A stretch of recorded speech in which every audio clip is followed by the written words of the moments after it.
Hello guys, আসসালামু আলাইকুম। কি অবস্থা সবার? নতুন একটা রেসিপি নিয়ে চলে আসছি। আজকে আমি আপনাদেরকে দেখাবো আমি রাইস কুকারে কিভাবে খুব সহজভাবে পিঠা বানিয়ে নিলাম, পাপা পিঠা। সেটা আমি আপনাদেরকে দেখাবো, তাইলে আমার সাথেই থাকেন। এখানে আমি দোকান থেকে কেনা চালের গুঁড়া 1/4 কাপ করে আমি 6 কাপ দিয়ে দিছি। দেন দিয়ে দেওয়ার পরে আমি পরিমাণ মতো লবণ দিয়ে দিছি। দিয়ে দেওয়ার পরে আমি চালের গুঁড়া আর লবণটা ভালো করে মিক্স করে নিব। দেন এখানে আমি 1 গ্লাস পানি নিয়ে নিছি।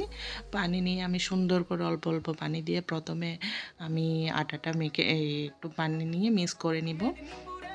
আটাটা ভালো করে 1 গ্লাস পানি দিয়ে ভালো করে মিক্স করব। কারণ ভালো করে যখন মিক্স করবেন, সকালের দিকে দেখা যাবে কি যখন আপনি বাবা পিঠাটা বানাবেন তখন সেটা ভেঙে যাবে না। আর পানির পরিমাণ যদি কম হয়, দেখা যাবে সেটা ভেঙে যাবে। এটা একটা গোপন টিপস, সেটা আপনারা অবশ্যই খেয়াল রাখবেন।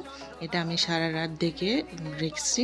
এখন সকালের দিকে আমি কি করছি, প্রথমে একটা চাকানির সাহায্যে এই গুঁড়িটা একটু চেলে নিব। কারণ চেলে নিলে পিঠাটাও সুন্দর হয়, তার কারণে সুন্দর করে আমি চেলে নিব। চেলে নেওয়ার পরে দেন এখন আমি কি করব, মিঠা নারকেল সবগুলা যা যা লাগে বাবার পিঠার জন্য আমি সবগুলা নিয়ে নিছি। নিয়ে নেওয়ার পরে এখানে আমি প্রথমে গুঁড়ি দেব। দেন এরপরে আমি অল্প নারকেল দিয়ে দিব। নারকেল দেওয়ার পর আমি মিঠা দিব। মিঠা দিয়ে সুন্দর করে এই মশারির জালি একটা নিয়েছি। নেওয়ার পরে ভাপটা মানে তাড়াতাড়ি বের হয়ে যায়, তার কারণে পিঠা মানে খুব সুন্দর হয়। এখানে আমি এই প্রেশার কুকারের মধ্যে দিয়ে দিব মানে পিঠাটা। এখানে আমি এই জালি দিয়ে প্রেশার কুকারে এখন আমি পরিমাণ মতো 2 কাপ প্রেশার কুকারে আমি 2 কাপ, মানে ওখানে প্রেশার কুকারের মধ্যে কাপ থাকে, ওই কাপের মধ্যে আমি 2 কাপ পানি দিয়ে দিছি। পানি দেওয়ার পরে দেন এখানে যেটা চাটনি আছে আমি সেটা দিয়ে দিব। সেটার উপর এখন আমি এই ভাপা পিঠাটা বসাই দিব।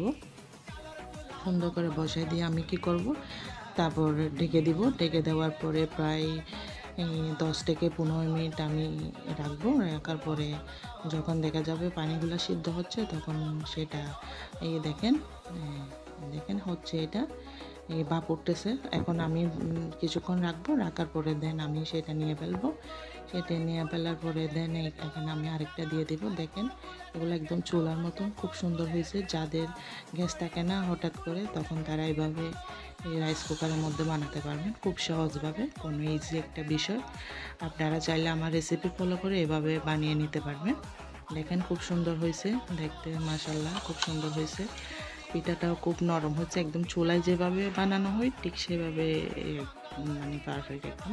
তো আমার রেসিপি যদি ভালো লেগে থাকে সবাই রেসিপিটা শেয়ার করবেন। ইনশাল্লাহ আমি নতুন রেসিপি নিয়ে হাজির হয়ে যাব।